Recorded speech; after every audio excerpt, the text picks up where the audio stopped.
What did George M. Cohan say? My mother thanks you, my sisters thank you. Thank you, Merrick. Thank you, David. Thanks to everyone who's been involved in launching this, and also to the very provocative and excellent panelists and speakers who have stretched my brain significantly in the last 24 hours.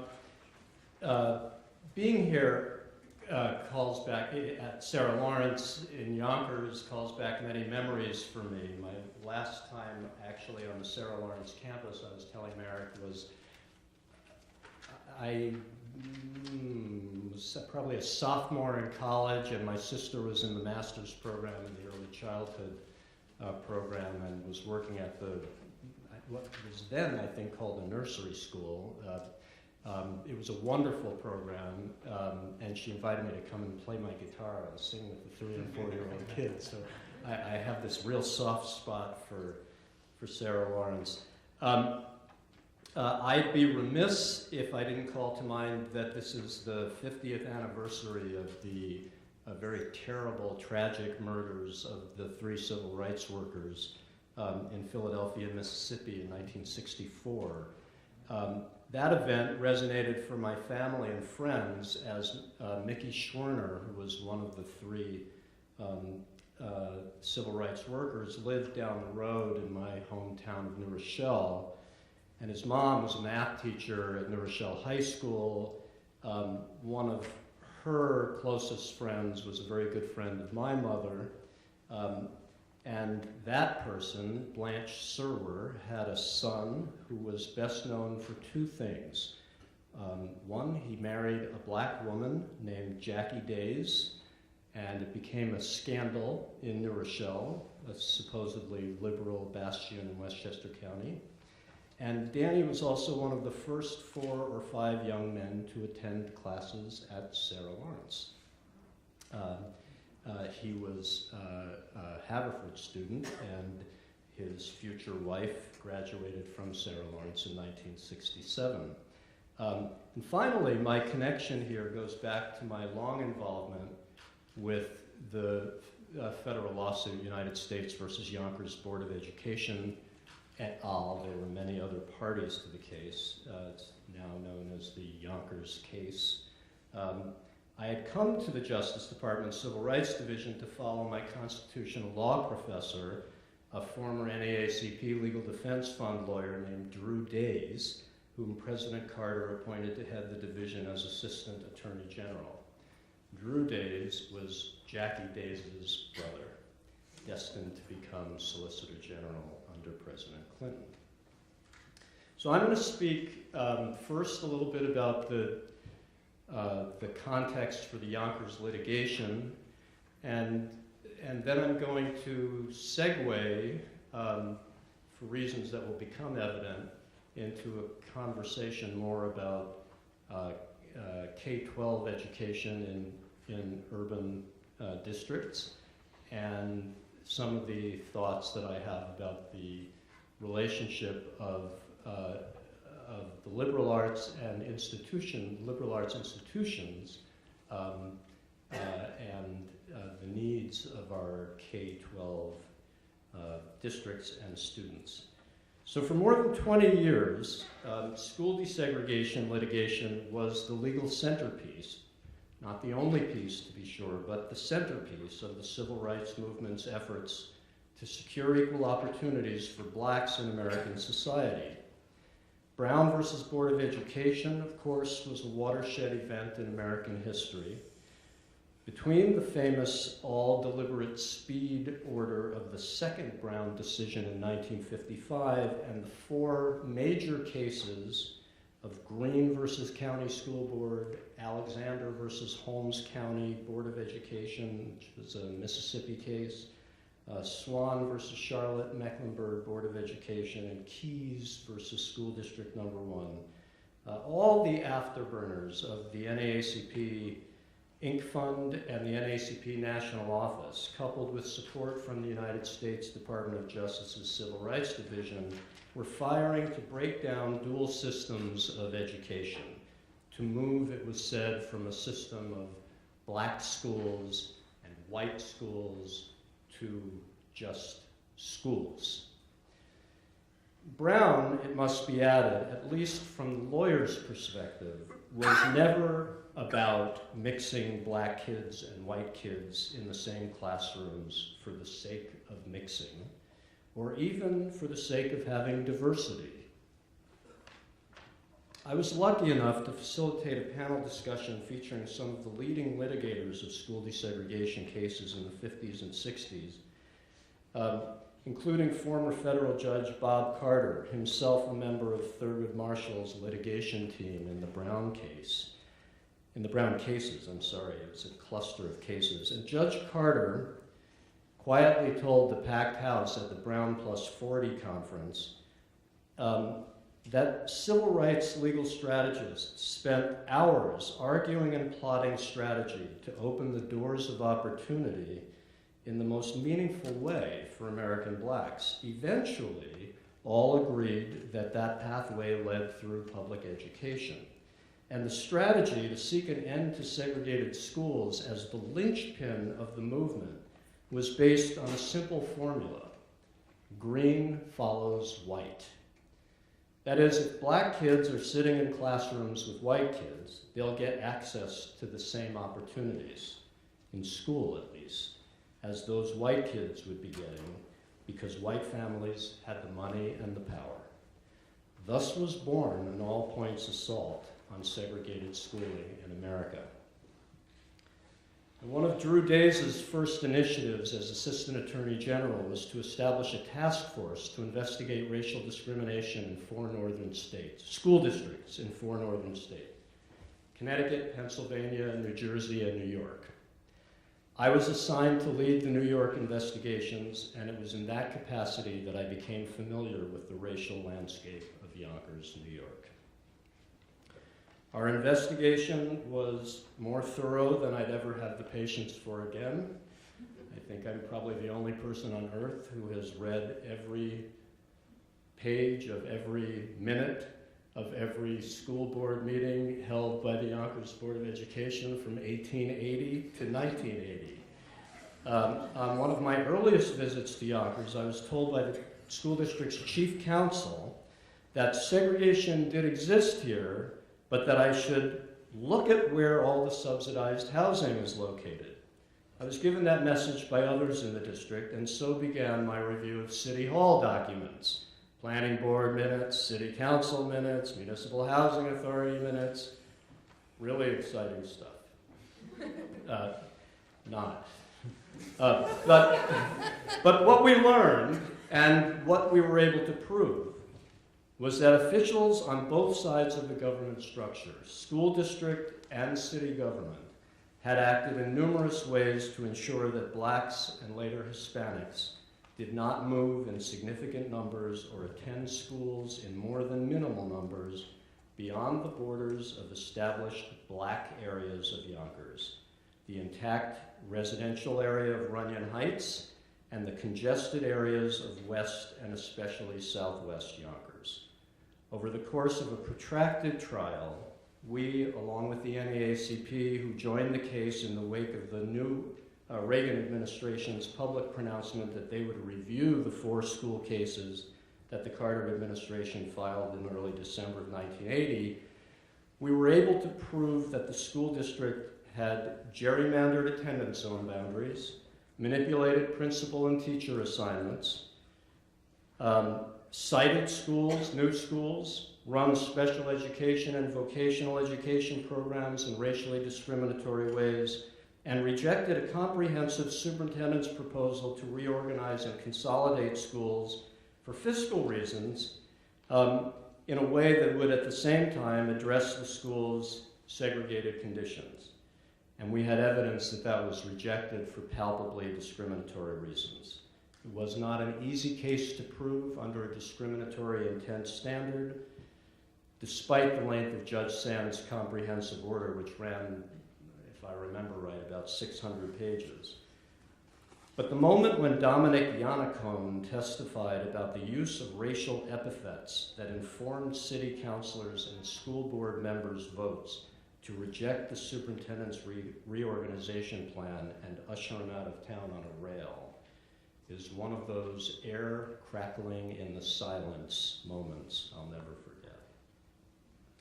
We also established that repeated efforts to locate scatter site housing at various suitable and vetted locations on Yonkers' east side, where we are now situated, had been rejected by city officials at root for racial reasons. In 1985, Judge Sand issued his liability findings against the city and against the school board. What made the case a landmark was that it found a triumvirate of civil rights law violations. The school board had intentionally promoted segregative conditions, virtually identifying schools in the city as being schools for whites or schools mostly for blacks and Hispanics. The city had confined subsidized housing to one part of the city, the part already most populated by blacks and early numbers of Hispanics, for proven racial reasons. And third, what made the case unique was that we were able to establish that the housing location decisions were made in large part because of their direct impact on the racial makeup of the city's neighborhoods and schools. Following the November 1985 liability decision and a subsequent lengthy remedial trial, Judge Sand ordered a controlled choice remedy on the school side, where all students were required to make choices from among magnet and neighborhood schools with racial targets as a guidepost. Yonkers, to its credit, became one of the nation's leaders in the creation of innovative magnet schools. On the housing side, things were much more litigious, predictably so, a story that has been memorialized in books, and soon, I'm told, will be the subject of a 6-part HBO documentary, to which I was not invited to audition. In 2007, 27 years after I walked over to Foley Square with the documents to file the lawsuit on behalf of the United States, Judge Sand announced a consent agreement that effectively ended the litigation. And make no mistake, the litigation had its share of painful drama. The school board's lead counsel had a heart attack. One of the HUD lawyers committed suicide. During the ensuing conflict over the housing remedy, the city's mayor also took his own life. The NAACP's lawyer and the local NAACP chapter president both received death threats. That feelings ran high on all sides is an understatement, and I'm not sure even today that the HBO series won't bring up still frayed emotions. One argument, incidentally, for attacking school segregation and housing discrimination jointly was that we thought that by increasing, and this is still prevalent among civil rights advocates today, that by increasing housing opportunities citywide, there would be more natural school integration, reducing anxiety over so-called cross-town busing. But in the end, what was hailed as a landmark triumph of civil rights litigation left me flat. I knew the Yonkers schools, and I just was not convinced that by desegregating them, by ensuring that blacks and Hispanics would be in schools without regard to their race, we would be moving forward the underlying purpose described by Judge Carter for Brown and its progeny. And so I made the decision to move, albeit gradually, to my work in the trenches of urban public schooling. Springfield, Massachusetts, in many ways like Yonkers, is now a largely poor urban center. 63% Hispanic, mostly Puerto Rican, 20% African American, 12% white, 3% Asian, approximately 90% free and reduced lunch, high numbers of students with disabilities and of English language learners. It's not a unique story. In Springfield, we operate under a 1974 court order by the Massachusetts Supreme Judicial Court, now modified to require desegregation within a plus or minus 15% point range. And I have 2 kids. Both have spent their entire school lives in Springfield magnet schools. And I do want to say that living in a diverse world with diverse classmates has served my kids extremely well, more than I could ever hope to pay for in a private school environment.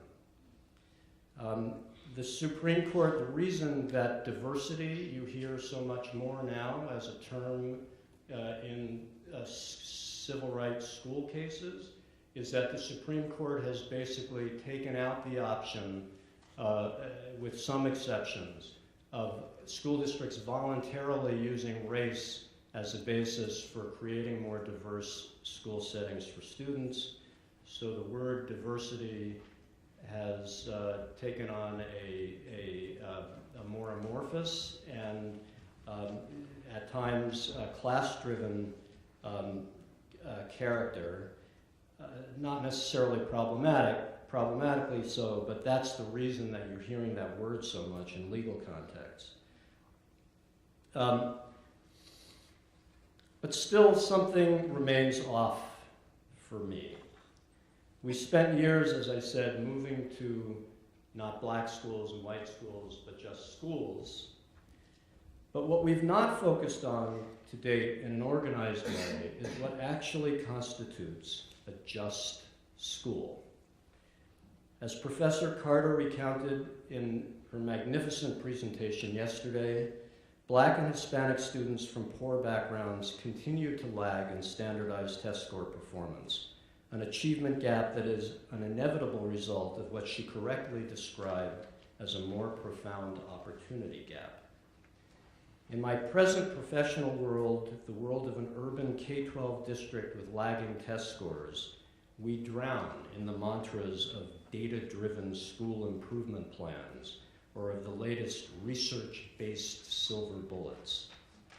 As in many urban districts, we have teachers ramming hours of extra math and extra reading down the throats of exhausted, uncomprehending, disengaged students. And why do these teachers persist with that? They're doing what they're told by principals whose salaries depend on improving test scores, by curriculum directors who take their cue from superintendents, who take their cue from business leaders and from state departments of education, who are taking their cue from Arne Duncan, who himself, like many civil rights advocates, sees No Child Left Behind accountability with its focus on disaggregated student cohorts as the partner key to green following white. So the pressure is on in the K-12 world. I reference Alice in the title of my talk because when Alice traveled through the looking glass, she found herself pushed to exhaustion by the Red Queen. And what draws me to the scene isn't merely the well-known line about running at top speed to stay in the same place when Alice just wanted to get, as happened at home, to somewhere else. It's the pressure from the Red Queen. Faster, faster, the Red Queen keeps exhorting her, pulling Alice along, not even letting her feet touch the ground. When Alice tries to ask whether the trees around them that never seem to move were moving along with them, she is told, "Don't try to talk." Our kids, and indeed our teachers, like Alice, are gasping for air, not getting very far for all their work, and are not being encouraged to question, let alone challenge the status quo. The K-12 world is bleeding and is in desperate need of new paradigms, new models, new instructional and organizational approaches. I had a superintendent of Broad Institute product who laughed when I suggested we set up an R&D department so we could at least try building some new models while we kept plunking away at keeping our sputtering one-engine plane aloft. We know some of what works for kids. Lessons that are driven by big concepts taken from the real world, that take off from the knowledge kids come to us with. Instruction that facilitates kids' self-construction of knowledge, that brings, just by way of example, math into the science classroom instead of standing it alone without any grounded context, so kids can attach meaning to the role of quadratic equations, let's just say, in the inner workings of the universe. We know also that without teachers who understand what it means to be culturally responsive to kids from backgrounds different from their own, we will have a difficult time establishing the trust that is often a prerequisite for meaningful learning. For the kids in urban schools, access to a high-quality liberal arts education is important for many reasons, whether you view through a utilitarian, job-centered lens or through a lens that simply values the right of all Americans to make informed decisions about the world they want to live in, to decide for themselves whether solidarity or empathy are values worth preserving and fighting for. It is every bit another iteration of green following white. But we only perpetuate Dr. Carter's opportunity gap if access is grounded in test scores. As the principal of Springfield Central High School said to me Thursday evening, after a thunderously spectacular rendition by a fully diverse cast of A Midsummer Night's Dream, he turned to me when I told him I was coming to speak at this conference. He said, a lot of our kids won't show up as good as other kids when you look at their test scores and grades. They come to us with so many academic needs, but their arcs are just beginning, and many of them are going to be stars. The colleges don't always see that. So a few thoughts about the role for liberal arts and liberal arts institutions in all of this. One, even accepting that liberal arts, whether viewed as intrinsically valuable or valuable for utilitarian reasons, may perpetuate class structures that hold down the 70% or the 99%, or may create islands of inclusion for the elites of different groups, I still find myself, and perhaps this is because I'm the parent of a college freshman now, in agreement with what Andrew White said yesterday, that there is something of profound value to our kids in our society offered by a liberal arts education. There's value in everyone being challenged to grow, to think differently, to test out new ideas about the universe, to test out new ideas about one's own personhood. All of us in this room have had that opportunity. And whether we received the grounding at Oberlin or Brown or Wesleyan or Sarah Lawrence or Dartmouth or wherever, our educations weren't just about living the high life or perpetuating the inequality of the status quo. And whatever the limitations of liberal arts per se, they assist us in knowing that we aren't simply programming our kids to be prepared for the next hot employment opportunity that comes down the pike. High-need jobs change rapidly in this modern age. The ability to think and create knowledge is generic, and it's universal. Whatever one might think about individuality, there's no dishonor to a society that promotes in our youth a capacity to use one's mind independently and robustly. Two, the pipeline needs to be retooled. I get it about the tension, about the difficulty posed by the need for more financial aid, but if liberal arts institutions are going to be part of addressing inequalities, then more different people need to be able to get in. I don't know how you do that, but I do know that schools like Springfield Central High School and Springfield Renaissance School, two wonderful high schools in Springfield, do not get the same number of admissions office to counselor hits as the elite private and public schools that can be counted on to send the best and the brightest to sustain credibility and sustain coffers. My daughter Molly is a freshman at Wesleyan. She recently Googled the high schools of all of her new, quite wonderful friends. Each school she looked up on some scale that I have no idea where it came from, other than that, it must have been based on test scores, largely.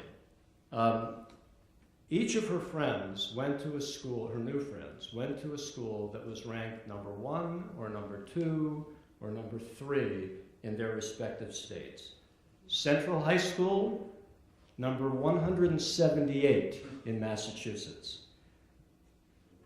I'm inviting anyone here to come and visit Central High School or Renaissance School and to tell colleagues about them and to double down on efforts to cast a wider net, because our schools will be richly rewarded. We have many, many, many students who are simply not being seen and are not on the radar screen of many of our liberal arts schools. 3, get connected to the K-12 world. You guys are really smart, really smart, and knowledgeable. You know what research-based really means. You know data in ways our people don't even know to dream about. I know it's not what you do, but a K-16 orientation would break the cycle of inequality far more than simply recruiting more poor and minority students. Instruction in our schools is often awful. Teachers think their job is to ram content down students' throats, not to teach every student how to think, reason, hypothesize, analyze. We need help. We need help for our K-12 schools to foster an interdisciplinary model for STEM teaching, for inspired STEM teaching. Teachers, for the most part, you'll read about the increasing disproportionality in suspensions and in discipline against Black and Hispanic students. And I would say that teachers, for the most part, are not sending Black and Hispanic kids for suspensions because they're bigoted. They're suspending them because they don't understand how to do their jobs. And because of that, they end up antagonizing kids.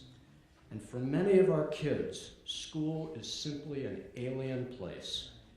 We need better teachers. Sad to say, even when due diligence is used to remove teachers who don't belong in front of kids, there are precious few lining up to fill the jobs in our urban schools. It's time for a JFK moon moment. When are we going to make teaching K-12 kids in poor urban areas the challenge of our time? And not wanting to offend anyone in this room, truly,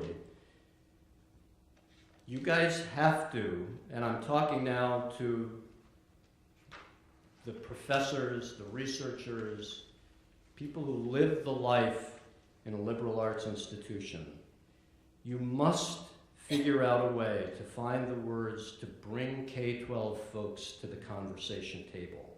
Theory, even the remarkable theory of this conference, as a language, the language of theory, doesn't cut it in the K-12 world.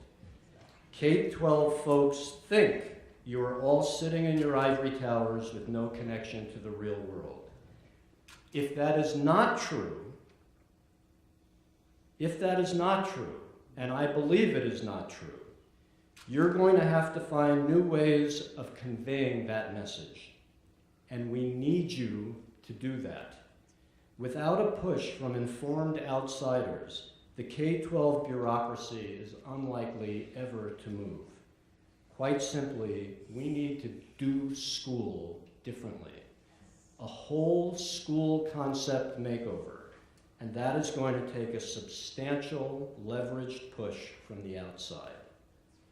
4, make important opportunities for collaboration in urban schools and make sure that you are important parts of the guiding conversations about how liberal arts students will be utilized. Don't let your incredibly gifted students become gophers, and let's call that our urban education experience. And believe me, without careful monitoring and oversight, that will happen. I think Marek, you've had some experience with that already. My life was powerfully guided by my experience on an urban studies year in the Philadelphia schools. I suspect the same will be true for students in the Sarah Lawrence program we heard mentioned yesterday and then again today. 5, ensure that students are learning important things about each other. This would surely be a paradigm shift for liberal arts professors. How many of us in this room feels really equipped to lead groups of young people in conversation and activities that require serious sharing of life experiences and orientations? At our expeditionary learning magnet schools, all students participate in what we call crew, as in the outward bound saying that we are all crew, not passengers. It's a formative experience with required passage moments at different grade levels. Every teacher is required to work with a crew of 15 kids for several years. Some teachers have no clue how to do it. They need training. But the experience is important, deeply important for the kids. It affirms culture. It affirms self. My daughter has a friend who came out of the closet to her father during her passage portfolio because she felt so supported by her crew.